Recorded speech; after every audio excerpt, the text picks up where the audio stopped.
പേര് ജയശ്രീ കൃഷ്ണദാസ് എന്നാണ്.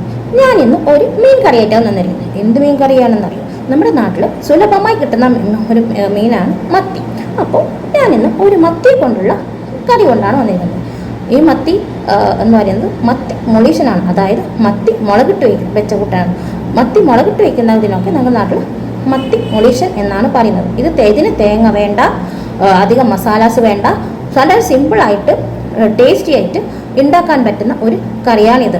ഇതിനാകെ വേണ്ടത് മുളക് പൊടി, മഞ്ഞൾപ്പൊടി, പുളി, ഇത് മാത്രമേ വേണ്ടൂ. പിന്നെ അത്യാവശ്യം കുറച്ച് കറിവേപ്പില. അപ്പോൾ ഇത് കുറച്ച് സ്പൈസി ആയിട്ടേ ഉണ്ടാവും, അതുപോലെ തന്നെ നല്ല ടേസ്റ്റും ഉണ്ടാവും. ഇത് നമുക്ക് വറ്റിച്ച് വെക്കാം, വറ്റിക്കാതെയും വെക്കാം. അപ്പോൾ ഞാനിന്ന് കുറച്ച് ചാറോട് കൂടിയാണ് വെച്ചത്. ഇത് തേങ്ങ അരയ്ക്കാത്തത് കൊണ്ട് തന്നെ ഇത് നല്ല ടേസ്റ്റ്, കുറച്ച് സ്പൈസി ആയിട്ടുണ്ടാവും. അപ്പോൾ ഞാൻ മത്തി മൊളീഷൻ എങ്ങനെയാണ് വെക്കേണ്ടതെന്ന് പറഞ്ഞു തരാം. മത്തിയാണ് കൊണ്ടുവന്നത്. പക്ഷേ ഞാൻ 1/2 കിലോ മത്തി എടുക്കുന്നില്ല, അത് കുറച്ച് മാത്രമേ എടുക്കുന്നുള്ളൂ. ബാക്കി ഞാൻ ഫ്രൈ ചെയ്യാൻ വേണ്ടി മാറ്റി വെച്ചിട്ടുണ്ട്. അത് ക്ലീൻ ചെയ്ത് കിട്ടി മീനാണ്, അപ്പോൾ കുറച്ച് മത്തി മാത്രമേ എടുക്കുന്നുള്ളൂ. അതുപോലെ നമ്മുടെ കൈപ്പിടിയിൽ കുറച്ച് മാത്രം വാളൻപുളി എടുക്കുക. ഞങ്ങൾ വാളൻപുളി ഉപയോഗിച്ചാണ് മീൻ കറി വെക്കുന്നത്. നമ്മൾ കുടംപുളിയിൽ എടുക്കുന്നത്. ഇപ്പോൾ കുടംപുളി ആണെങ്കിൽ കുടംപുളി എടുക്കാം, അല്ലെങ്കിൽ വാളൻപുളി ആണെങ്കിൽ വാളൻപുളി എടുക്കാം. അപ്പോൾ കുറച്ച് പുളി വെള്ളത്തിൽ കുതിർത്ത് വെക്കണം. അതുപോലെ ഇതിന് പുളിയും കൂടാൻ പാടില്ല. അതായത് ഇത് കുറച്ച് സ്പൈസി ആയിട്ടുള്ളത്, അതായത് പാകത്തിന് ഉപ്പും എരിവും പുളിയും ഒക്കെ വേണം. അതെല്ലാം ചേർന്നിട്ടുള്ളതാണ് ഈ മത്തി മൊളീഷൻ. നമ്മൾ കപ്പ ഉണ്ടല്ലോ, കപ്പ വാങ്ങിയ അതിന് ഏറ്റവും നല്ല ഒരു കോമ്പിനേഷനാണ് മത്തി മൊളീഷൻ. കപ്പയും മത്തി മൊളീഷനും നല്ല കോമ്പിനേഷനാണ്. അപ്പോൾ ഞാൻ വീട്ടിൽ കപ്പ ഉണ്ടെങ്കിൽ മിക്കവാറും മത്തി മൊളീഷനാണ് വെക്കുകയെന്ന് വെച്ചാൽ അത് നല്ല ടേസ്റ്റാണ്. കപ്പയും അതായത് നമ്മൾ കപ്പ വറുത്തിട്ടോ കറി അതിനേക്കാളും ടേസ്റ്റാണ് കപ്പയും മീൻ കറിയും. അപ്പോൾ മീനാണെങ്കിൽ ഈ മത്തി കറി തന്നെയാണ് വെക്കുക. അപ്പോൾ നമുക്ക് മത്തി മൊളീഷൻ അത് ഏറ്റവും സിമ്പിളായിട്ട് നമുക്ക് ഉണ്ടാക്കാൻ പറ്റുന്നത്. അതായത് ഏറ്റവും തേങ്ങ വേണ്ട, മസാലാസ് വേണ്ട, അധികമായിട്ട് മസാല ചേർക്കാത്തതുകൊണ്ട് ഇത് വളരെ പെട്ടെന്ന് നമുക്ക് ഉണ്ടാക്കാൻ പറ്റും. ഉണ്ടാക്കാൻ പറ്റും. അപ്പോൾ നിങ്ങൾക്കിപ്പോൾ ഞാൻ ഈ കഴിക്കുന്ന മീൻ കറി ഇഷ്ടമാവുകയാണെങ്കിൽ ഒന്ന് ലൈക്ക് ചെയ്യുക, കമൻറ്റ് ചെയ്യാനും മറക്കരുത് കേട്ടോ.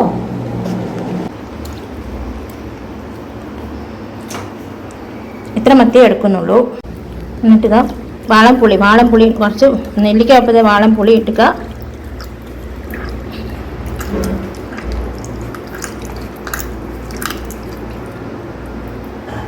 ചെറിയ ഉള്ളി മൂത്തിടണം. അങ്ങനെ ചെറിയ ഉള്ളി മൂത്ത് വരുമ്പോൾ അതിലേക്ക് ഓരോരോ കഷ്ണങ്ങളായിട്ട് എടുത്തിടണം.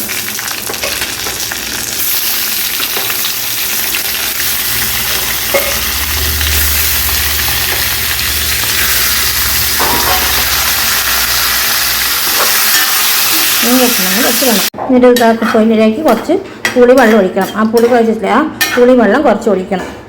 എന്നിട്ട് ഇതിലേക്ക് ഉപ്പിടണം.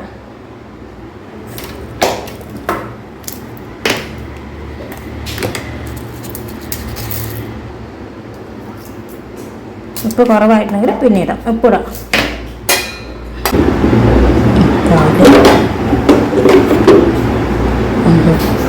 ഒരു സ്പൂൺ മുളക് പൊടിയും 1/4 ടീസ്പൂൺ അവസാനം കുറച്ച് കറിവേപ്പില ഇടുക. അതിനുശേഷം കറിവേപ്പില ഇടുക. മത്തി മൊളീഷൻ തയ്യാറായി. മീൻ കറി, അതായത് മത്തി മൊളീഷൻ വയ്ക്കുമ്പോൾ അതിന് ഉള്ളി വറുത്തിടണമെന്ന് നിർബന്ധമൊന്നുമില്ല. നമ്മൾ അവസാനം കറി ആയിട്ടാകുമ്പോൾ കുറച്ച് വെളിച്ചെണ്ണ നനച്ചാൽ മതി, വെളിച്ചെണ്ണ ഒഴിച്ചാൽ മതി. അതുപോലെ ഇങ്ങനെ അത് നമ്മൾ വറ്റിച്ച് വെക്കുകയാണെങ്കിൽ കുറച്ച് വെളിച്ചെണ്ണ തളിക്കുന്നതാണ് അത് ഏറ്റവും നല്ല ടേസ്റ്റ്. ഞാൻ കുറച്ച് വെള്ളം പോലെ വയ്ക്കുന്നതുകൊണ്ടാണ് ഉള്ളി നല്ല ബ്രൗണിഷ് കളറാവണം. അതുകൊണ്ടാണ് ചെറിയ ഉള്ളി അത് മുറിച്ച് ചെറിയ ഉള്ളി വറുത്തിടണമെന്ന് നിർബന്ധമൊന്നുമില്ല. ഈ വെളിച്ചെണ്ണ ഒഴിച്ചാലും മതി. അതാണ് ഏറ്റവും നല്ല ടേസ്റ്റ് ഉള്ളത്. നമ്മൾ കറിയൊക്കെ വെച്ച് കഴിഞ്ഞാൽ അവസാനം കറി വാങ്ങില്ലേ, ആ വാങ്ങുന്ന സമയത്ത് കുറച്ച് പച്ച വെളിച്ചെണ്ണ ഊറ്റിച്ചാൽ മതി. കുറച്ച് മാത്രം നമ്മുടെ അടപ്പിൽ, ആ വെളിച്ചെണ്ണയുടെ അടപ്പിൽ കുറച്ച് എണ്ണ തളിച്ചാൽ മതി. അതും നല്ല ടേസ്റ്റാണ്.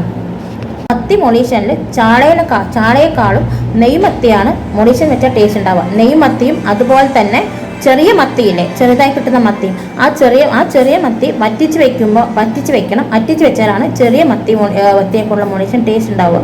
അപ്പോൾ നമ്മൾ നെയ് മത്തിയാണ് മൊളീഷൻ്റെ ഏറ്റവും നല്ലത്. ഇത് തേങ്ങ അരച്ച് വെക്കാത്തത് കൊണ്ട് തന്നെ കുറച്ചധികം രുചി കൂടുതലാണ്.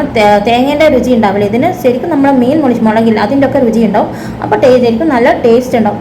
അപ്പോൾ ചെറിയ മത്തിയാണ് കൂടുതൽ, ഇതിനേക്കാളും നമ്മൾ ചെറിയ മത്തിയാണ് മൊളീഷൻ വെച്ചാൽ ടേസ്റ്റ് നല്ല രുചിയായിട്ടുണ്ടാവും. അപ്പോൾ നിങ്ങൾക്ക് ഇഷ്ടമാവുകയാണെങ്കിൽ എൻ്റെ ഈ വീഡിയോ നിങ്ങൾക്ക് ഇഷ്ടപ്പെടുവാണെങ്കിൽ ഒരു പ്രാവശ്യം ഇങ്ങനെയൊന്ന് വെച്ച് നോക്കൂ. തീർച്ചയായിട്ടും നിങ്ങൾക്കത് ഇഷ്ടമാകും. എപ്പോഴും നമ്മൾ തേങ്ങ വെച്ചില്ലേ കറിയൊക്കെ ഉണ്ടാക്കുന്നത്. അപ്പോൾ ഒരു പ്രാവശ്യം നമുക്ക് തേങ്ങ ഇല്ലാതെ ഒരു പ്രാവശ്യം ഇങ്ങനെ വെച്ചാൽ അത് ഉറപ്പായിട്ട് നമ്മൾ ഓരോരുത്തർക്കും ഇഷ്ടമാകും. അപ്പോൾ നിങ്ങൾക്ക് ഞാൻ ഇന്നിരുന്ന ഈ വീഡിയോ നിങ്ങൾക്ക് ഇഷ്ടപ്പെട്ടു വെച്ചാൽ ഒന്ന് ലൈക്ക് ചെയ്യണം കേട്ടോ. എൻ്റെ ചാനൽ ഇഷ്ടപ്പെട്ടു വെച്ചാൽ സബ്സ്ക്രൈബ് ചെയ്യാനും മറന്നു പോകരുത്. അതുപോലെ കമൻസും വേണം. കാരണം നിങ്ങൾ കമൻസ് ഉണ്ടെങ്കിൽ നിങ്ങൾക്ക് എൻ്റെ വീഡിയോ ഇഷ്ടപ്പെട്ടുവോ, അല്ലെങ്കിൽ ഇനി ഞാൻ എന്തെങ്കിലും ഇമ്പ്രൂവ് ചെയ്യുന്നത് എനിക്ക് ആ കമൻറ്റ് നിന്നിട്ടാണ് മനസ്സിലാകുക. നിങ്ങൾ ഒരു കമൻറ്റ് എഴുതാതിരുന്നാൽ എനിക്ക് മനസ്സിലാകും. അതുകൊണ്ട് കമൻറ്റ് എഴുതിയാൽ എനിക്ക് മനസ്സിലാകും നിങ്ങൾക്ക് എൻ്റെ വീഡിയോ എത്രത്തോളം ഇഷ്ടപ്പെടുന്നുണ്ടെന്ന് എനിക്ക് ആ കമൻറ്റ് വായിച്ചാൽ മനസ്സിലാകാൻ പറ്റും. അപ്പോൾ ദയവ് ചെയ്തിട്ട് നിങ്ങൾക്ക് എൻ്റെ വീഡിയോ ഇഷ്ടപ്പെടുവാണെങ്കിൽ ഒന്ന് കമൻറ്റ് ചെയ്യാൻ മറക്കരുത് കേട്ടോ.